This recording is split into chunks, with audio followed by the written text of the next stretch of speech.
Yeah, absolutely. I think that thinking about Saudi Arabia, and we used to live in a compound. We used to have to ride a bus, and I would ask my mom questions like, "Mom, how come you can't drive us to school?" You know, and I was too young to, make that understanding.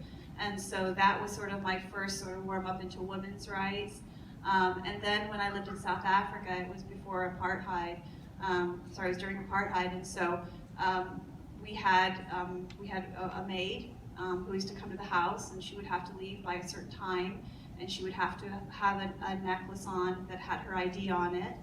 And I remember when I would say to my mother, why can't she stay later? I liked her, I wanted to hang out with her. And she's like, no, she has to go, So I think all that. So when I moved to the United States and I was a teenager, I just had this sort of rude awakening of those places. There were so many things, and I'm going to use the word wrong, but there were so many things that were wrong in those societies.